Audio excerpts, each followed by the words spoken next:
السلام علیکم everyone, please like and subscribe my channel. Dad, آپ سے کچھ نہیں ہوگا۔ وہ لوگ خوشیاں منا رہے ہیں اور آپ یہاں سر پکڑ کر بیٹھے ہیں۔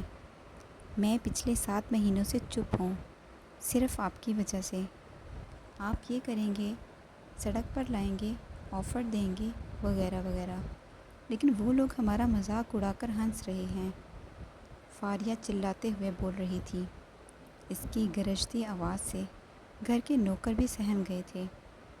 بیٹا، میں نے تو بہت کوشش کی ان کی کمپنی ڈوب جائے، پھر میں ان کا بزنس بچانے کی مدد تمہاری اور عاقب کی شادی کی شرط رکھ کر کروں، لیکن انہوں نے محنت کافی کی اور کامیاب رہے۔ میری محنت کے آگے ان کی لگن جیت گئی۔ فیاض صاحب نے افسردہ ہوتے ہارے ہوئے لہجے میں کہا۔ اب میں اپنی مرضی کروں گی، فاریہ اٹل لہجے میں بولی۔ بیٹا، ایسا کچھ نہ کرنا کہ تمہاری زندگی ہی برباد ہو جائے۔ نو ڈیڈ، میری زندگی برباد ہوتی ہے تو ہو جائے، آباد میں ان دونوں کی بھی زندگی نہیں رہنے دوں گی، فاریہ غصیلے انداز میں کہتے اپنے کمرے میں چلی گئی۔ فیاض صاحب نے پریشانی سے اسے جاتے دیکھا۔ فیاض، آپ سمجھائیں اسے، کیوں جیتا جاگتا گھر برباد کرنا چاہتی ہے؟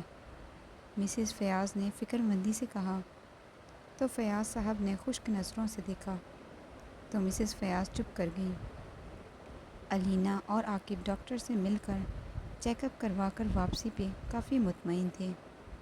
میں تمہیں پہلے ہی کہتا تھا، ہر کام میں اللہ کی مصلحت ہوتی ہے، اس کی مرضی چلتی ہے، لیکن تم سمجھتے ہی نہیں ہو۔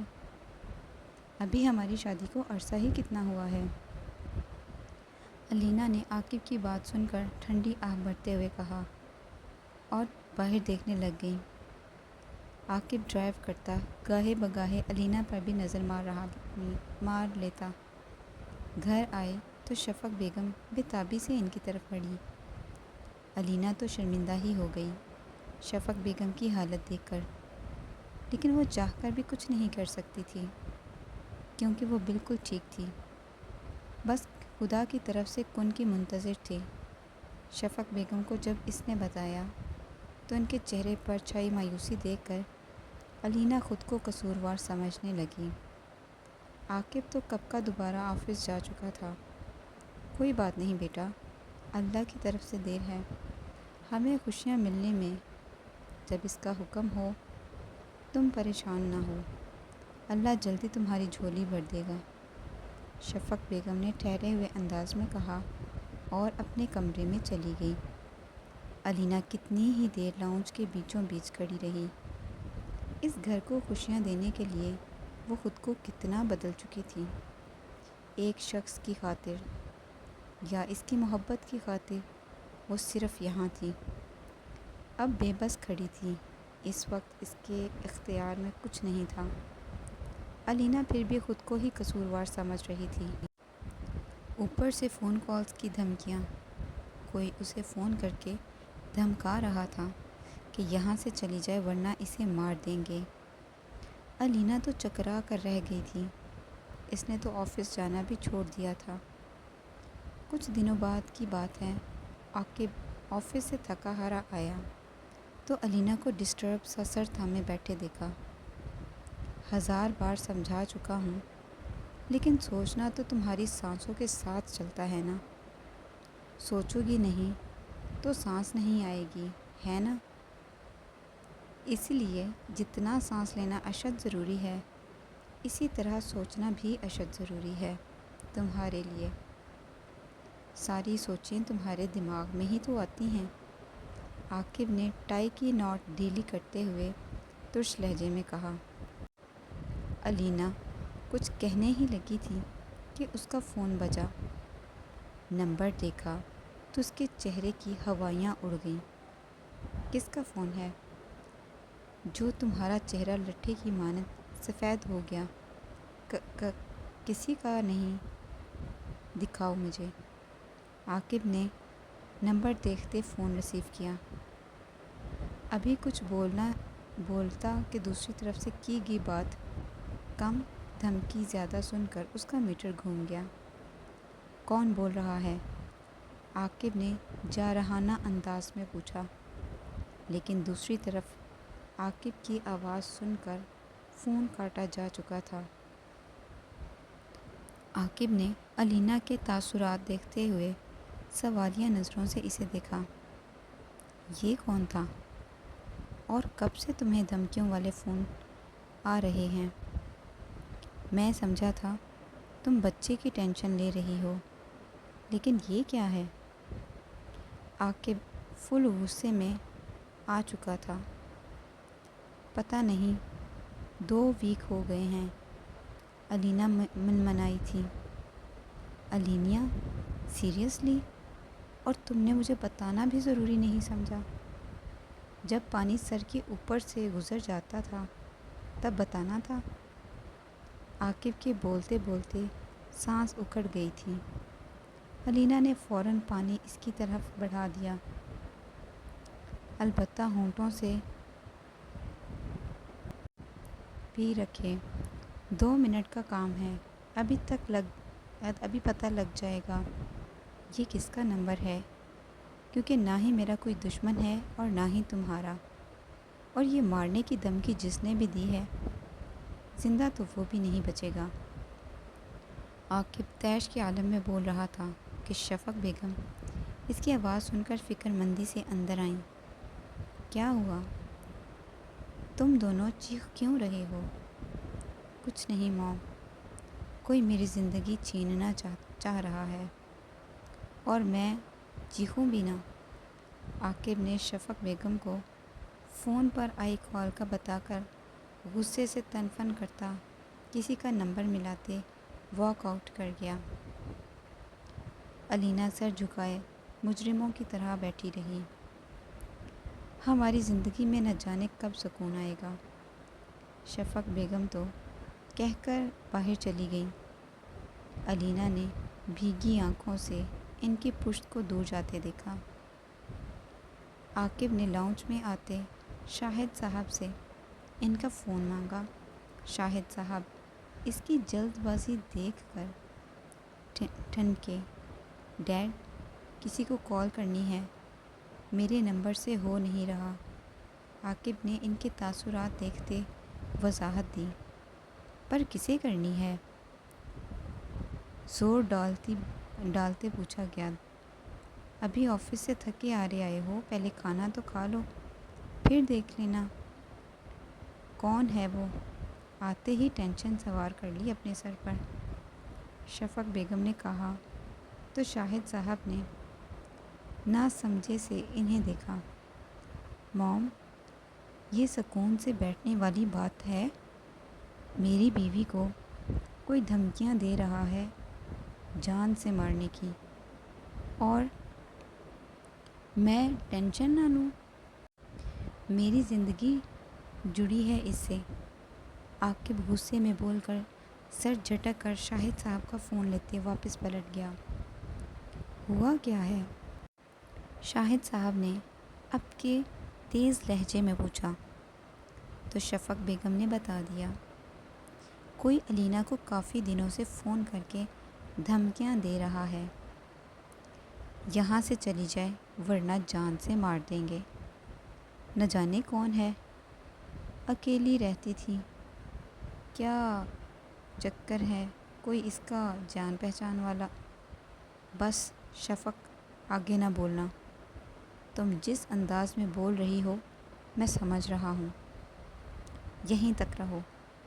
شاہد صاحب تھوڑا تڑک کر بولے تو شفق بیگم ایک طرف کو گردن ماری۔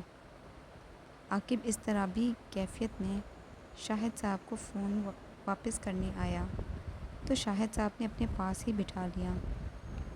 پتہ چلا؟ ڈیڈ نمبر بند ہے۔ آواز سے اندازہ نہیں ہوا لڑکا تھا یا لڑکی، عاقب نے فکر مندانہ لہجے میں بتایا۔ عاقب، میں سوچ رہا ہوں، دیکھو کافی دنوں سے الینا کو فون آ رہا ہے، تو مجھے لگتا ہے یہ جو بھی ہے صرف دھمکی ہی دے رہا ہے، کرنا کچھ نہیں ہے۔ اگر کرنا ہوتا تو اب تک کر چکا ہوتا۔ شاہد ٹھہر ٹھہر کر سوچتے ہوئے بول رہے تھے۔ جی ڈیڈ، آپ ٹھیک کہہ رہے ہیں، لیکن پتہ تو کرنا ہے نا، یہ پاگل کون ہے، کیوں کر رہا ہے یہ سب؟ عاقب تھکے ہوئے انداز میں بولا۔ نمبر ہے میرے فون میں۔ جی ڈیڈ، میں ابھی کال کر رہا تھا، بٹ نمبر میسر نہیں۔ چلو میں دیکھتا ہوں، تم ریسٹ کرو جا کر۔ شاہد صاحب کچھ سوچتے سر ہلاتے بولے تھے تو عاقب اٹھ جی اچھا کہتے اپنے کمرے میں چلا گیا۔ 3 دن گزر گئے اس بات کو، لیکن وہ لوگ جان نہیں پائے تھے کہ کون ہے۔ اس کے بعد فون بھی نہیں آیا تھا۔ علینا کا سوچ سوچ کر ٹینشن لے کر برا حال تھا، اوپر سے شفق بیگم کا عجیب طرح سے دیکھنا۔ وہ اس سب کا ذمہ دار خود کو ہی سمجھ رہی تھی۔ شفق بیگم، ہم نے تو اشاروں کناروں میں جتلا بھی دیا تھا کہ اس گھر میں اداسی اسی کی وجہ سے ہوتی ہے۔ جب سے آئی ہے خوشیاں کم، ٹینشن زیادہ مل رہی ہیں۔ علینا کو سمجھ نہیں آ رہا تھا کہ وہ اس سچویشن میں کیا کرے۔ کہیں اس کے دل میں ڈر بھی تھا کہ عاقب کچھ غلط نہ سوچ لے اس کے بارے میں، کیونکہ عاقب خود بھی کافی اسٹریس میں تھا۔ تھوڑا بہت غصہ بھی کیا تھا، لیکن وہ بھی کچھ سیکنڈ میں جھاگ کی طرح بیٹھ گیا تھا۔ بری آنکھوں میں اشک اس کی کمزوری تھے۔ اس کے بعد نارمل ہی رویہ تھا، لیکن علینا کو پھر بھی ڈر لگا ہوا تھا کہ عاقب کسی غلط فہمی کا شکار نہ ہو جائے۔ علینا کھانا لے آؤ روم میں ہی۔ عاقب نے فریش ہو کر ڈریسر کے سامنے کھڑے ہوتے بال سیٹ کرتے کہا، لیکن علینا اپنے ہی خیالوں میں کھوئی ہوئی تھی، سن نہ پائی۔ عاقب گہری سانس لیتے اس کے قریب گیا اور کندھا ہلا کر متوجہ کیا تو علینا نے نہ سمجھی سے اسے دیکھا۔ بیگم، کھانا کھلانا ہے یا؟ عاقب نے گمبھیر لہجے میں بولتے نظروں میں ہی کچھ باور کروا دیا۔ عاقب کے اس طرح دیکھنے سے علینا کی ساری ہنسی بیدار ہو گئی۔ میں لاتی ہوں کھانا، میں مری ہوئی آواز کہہ کر وہ اٹھنے لگی کہ عاقب نے دوبارہ بٹھا دیا۔ میں دیکھ رہا ہوں، کیوں ٹینشن لے رہی ہو؟ اور ویسے بھی اس بندے کا وہ حساب ہے جو صرف گرجتا ہے برستا نہیں، مطلب وہ بھونکے گا۔ کچھ کرنا ہوتا تو اب تک کر چکا ہوتا۔ تم کیوں دماغ خراب کر رہی ہو اپنا؟ نہ جانے کب سے دل میں دبائے رکھ رہی تھی، پہلے بتا دیتی، اکیلی ہی پریشان ہوتی رہی۔ عاقب نے پیار اور نرمی سے ایک بازو اس کے گرد حمائل کرتے اپنے ساتھ لگاتے سمجھاتے ہوئے کہا۔ علینا کو تو جیسے ڈھارس ملی تھی۔ میں کسی کو تنگ نہیں کرنا چاہتی تھی، میری وجہ سے کوئی پریشان نہ ہو۔ وہ عاقب کے سینے سے لگے پرسکون ہوتے ہوئے بولی اور آنکھیں موند گئیں، اور تھوڑی ہی دیر میں نیند میں بھی چلی گئی، کیونکہ عاقب اس کے بالوں میں انگلیاں پھیرتے سکون بخش رہا تھا۔ عاقب کو جب علینا کے سونے کا احساس ہوا تو اس کے ہونٹوں کی مسکراہٹ گہری ہو گئی۔ مطلب جناب، آج تمہارا ارادہ مجھے بھوکا سلانے کا تھا؟ چلیں، آپ کے ارادے بھی ہمارے سر آنکھوں پر، جذبات سے چور لہجے میں کہتا علینا کو بستر پر لٹا کر اچھے سے بلینکٹ اڑایا۔ کچھ سیکنڈ کے لیے اس کے ماتھے پر اپنے لب رکھے، پھر گال سہلاتے دوسری سائڈ پر آ کر لیمپ آف کر کے لیٹ گیا۔ پتہ تو لگانا پڑے گا، تمہاری سوچوں کا رخ جس سمت جا رہا ہے وہ میری زندگی ہلانے کے لیے کافی ہے۔ میں افورڈ نہیں کر سکتا اب تمہارا یوں سوچنا۔ بہت مشکلوں سے ہمارا رشتہ اتنا مضبوط ہوا ہے، میں اس میں فاصلے نہیں آنے دوں گا۔ عاقب علینا کو دیکھتے سوچ رہا تھا، اور پھر علینا کو اپنی آنکھوں کے حصار میں رکھے نیند کی وادیوں میں اتر گیا۔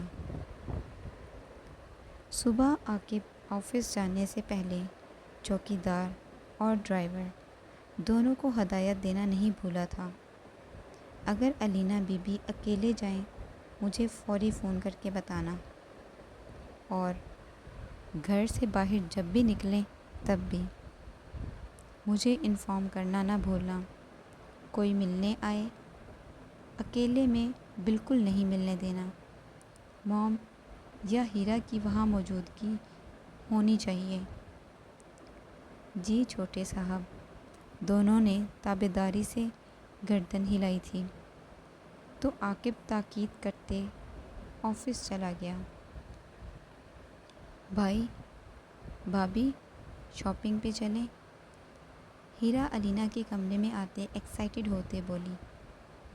میرا سیمسٹر سٹارٹ ہونے والا ہے تو مجھے نئی چیزیں چاہیے، اور آپ کے ساتھ شاپنگ کرنے کا مزہ ہی اور ہے۔ ہیرا کل چلیں؟ آج میرے سر میں کچھ درد ہے، علینا نے بے چارگی سے نکاہت زدہ آواز میں کہا۔ اس کا موڈ نہیں تھا، ورنہ شاپنگ کا تو اسے خود بہت شوق تھا۔ بھابھی آپ کا جھگڑا ہوا ہے بھائی سے؟ ہیرا نے رازداری سے پوچھا۔ نہیں، کیوں؟ کس نے کہا آپ سے؟ وہ آپ کے سر میں درد ہے اور عاقب بھائی کچھ پریشان ہیں۔ موم سے بھی کسی بات پر بحث کر رہے تھے، تو مجھے لگا نہیں ہیرا ایسی کوئی بات نہیں، ایسی کبھی کوئی نوبت ہی نہیں آئی کہ ہمارا جھگڑا ہو۔ میں بھول گئی، بھائی آپ سے اتنا پیار کرتے ہیں کہ آپ کو دکھ دینے کا کیا ناراض ہونے کا بھی سوچ بھی نہیں سکتے۔ ہیرا منہ پر ہاتھ رکھتے ہنستے ہوئے بولی، لیکن میں نے تو ٹینشن کے علاوہ کچھ نہیں دیا اسے۔ یہ علینا نے دل میں سوچا۔ ہیرا کو کہہ کر لمبی بحث شروع ہو جانی تھی، جو کہ علینا میں کرنے کی ہمت نہیں تھی۔ ہیرا کے پہلے ہی الٹ پٹانگ سوالوں کے جواب دیتے وہ عاجز آ جاتی تھی۔ چلیں آپ ریسٹ کریں، ہم کل چلیں گے، شاپنگ آپ کی چوائس سے ہی کروں گی۔ ہیرا اپنی ایک آنکھ دباتے بول کر باہر نکل گئی۔ علینا سر جھٹکتے ہلکا سا مسکرا دی، پھر کچھ یاد آنے پر اٹھی۔ عاقب نے خاص فرمائش کی تھی، اپنے ہاتھ کا چائنیز کھلائے۔ وہ ہی بنانے کے ارادے سے وہ کچن کی طرف بڑھی۔ گئی نہیں؟ شفق بیگم نے آبرو اچکائے پوچھا۔ موم، بھابھی کے سر میں درد تھا، کل جائیں گے، ہیرا نے موبائل میں کچھ ٹائپنگ کرتے ہوئے کہا۔ اپنے درد سر دوسروں کو دیا ہے تو خود کے سر میں بھی تو درد نہیں بنتا۔ جب سے آئی ہے سر درد ہی ہے، شفق بیگم کرواہٹ سے منمنائیں، لیکن پاس سے گزرتی علینا سن چکی تھی۔ شفق بیگم ایل سی ڈی کی طرف متوجہ ہو گئیں، اس لیے انہیں پتہ نہیں چلا تھا۔ علینا سے ضبط کرنا مشکل ہو گیا تھا۔ چھلک کر آنکھوں ہلکا سا آنکھوں میں آنسوؤں کا پھندا سا بن گیا تھا۔ ارے بھابھی، آپ کے سر میں درد تھا، پھر آپ باہر آ گئیں۔ ہیرا کی اچانک نظر موبائل سے ہٹی تو فوراً فکر مندی سے پوچھا، نہیں ہیرا، وہ رات کے لیے کھانا بنانا ہے، آپ کے بھائی نے اسپیشلی کہا تھا۔ الینا نارمل انداز میں بولتی کچن کی طرف چلی گئی۔ جاؤ اس کی ہیلپ کروا دو، طبیعت نہیں ٹھیک، زیادہ نہ خراب ہو جائے۔ اپنے رانجھے کو خوش کرنے کے چکر میں شفق بیگم نے ہیرا کو خشک لہجے میں جتلایا تو ہیرا منہ کے زاویے بگاڑتی الینا کی ہیلپ کروانے چلی گئی۔ پتہ نہیں اس نے کچھ سنا تھا کہ نہیں، ساس ہوں، کچھ بھی کہہ سکتی ہوں۔ شفق بیگم اپنے آپ سے ہی لڑنے لگ گئیں۔ میں نے کون سا کچھ غلط کہا؟ ساس تو بہت کچھ کہتی ہیں، میں تو کچھ بھی نہیں کہتی۔ ہاں ویسے بھی وہ کون سا عاقب کو شکایتیں لگاتی ہے؟ شفق بیگم ٹھوڑی پر ریموٹ ٹکائے سوچ ہی رہی تھی جب کسی نے چیختے ہوئے اپنی طرف متوجہ کیا، حارث کے بچے، تم ہمیشہ طوفان کی طرح آتے ہو۔ شفق بیگم تو ایک دم چونکتے ہوئے لرز گئیں۔ خفگی سے حارث کو بازو پہ چپت لگاتے ہوئے بولی۔ شور کی آواز سن کر ہیرا اور الینا بھی کچن سے نکلیں۔ ہیرا تو جوش سے حارث کی طرف بڑھ گئی۔ الینا سلام کرتے ہی دوبارہ کچن میں چلی گئی۔ بھابھی کیا کر رہی ہیں کچن میں؟ حارث ماں اور شفق سے باتیں کرتا الینا کی غیر موجودگی محسوس کر کے بولا، رانجھے کی ہیر کھانا بنا رہی ہے، ہیرا نے دانت دکھاتے شوخی سے بتایا تو حارث شفق بیگم کے کڑے تیور دیکھ کر اپنی مسکراہٹ دبا گیا۔ تبھی شاہد صاحب اور عاقب بھی اندر آتے حارث کو دیکھ کر سرپرائز ہوئے تھے۔ شاہد صاحب سے بغلگیر ہونے کے بعد حارث عاقب کی طرف بڑھا، آ گئے رانجھے صاحب، سنائیں کیا حال ہے؟ عاقب نے ناسمجھی سے حارث کو دیکھا لیکن ہیرا کھلکھلا کر ہنس دی۔ اب کہ شفق بیگم بھی ہنس دیں تو عاقب سمجھ چکا تھا پھر کوئی کمینہ پن دکھایا ہے حارث نے۔ تم باہر ہی اچھے تھے، یا وہاں سے اپنے لیے کوئی شیرنی لے آتے؟ عاقب دانت کچکچاتے بولا۔ کھانا سب نے خوشگوار ماحول میں کھایا۔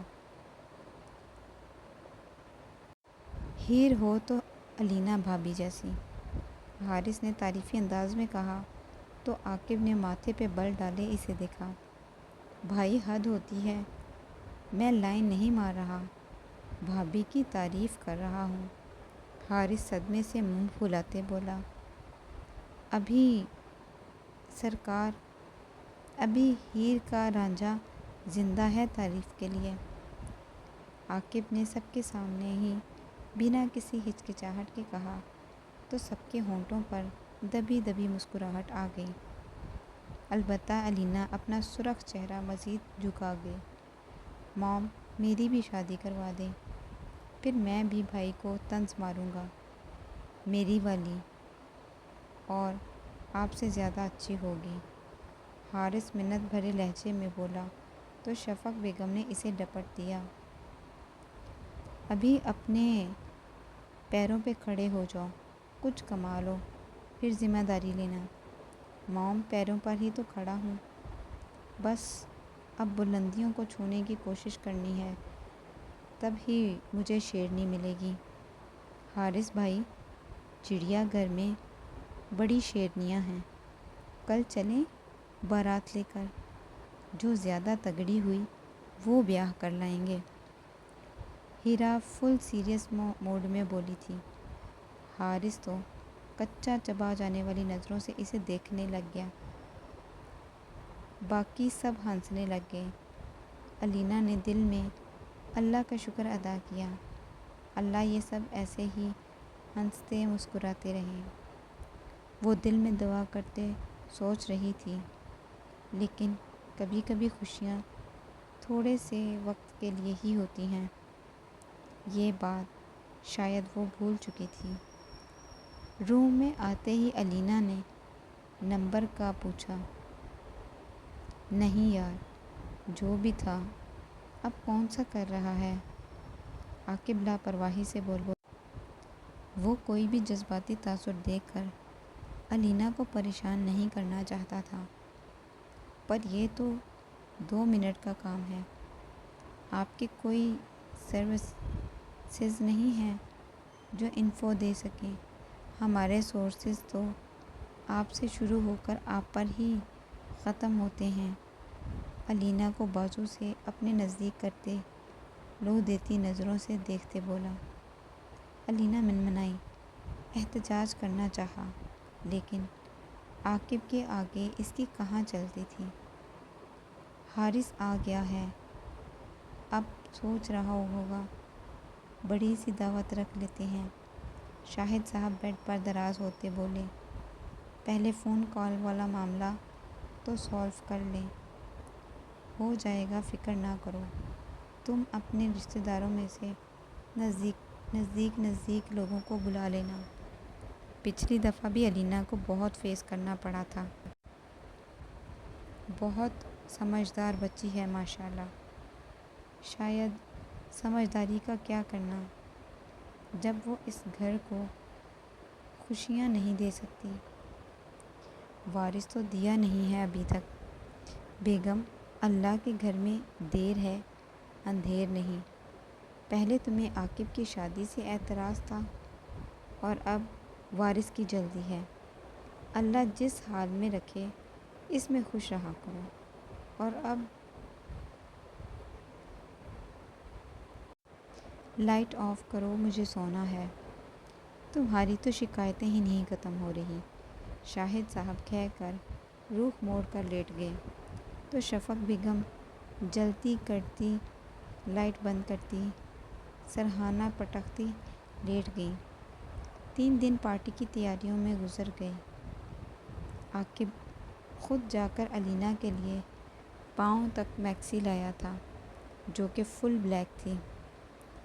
سادہ سی شفون کے گھیرے دار میکسی علینا کو بھی بہت پسند آئی تھی، اور بھی کافی چیزیں لایا تھا جو ایک سے بڑھ کر ایک تھی۔ رات کو پارٹی تھی اور وہ چاروں بیٹھے گپیں مار رہے تھے، جب شفق بیگم نے آ کر چاروں کو جھڑکا۔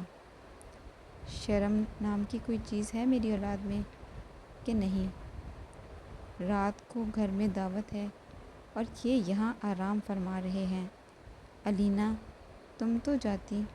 سوری آنٹی، وہ ان تینوں نے بٹھا لیا تھا۔ علینا شرمندہ سی صفائی دیتی اٹھی۔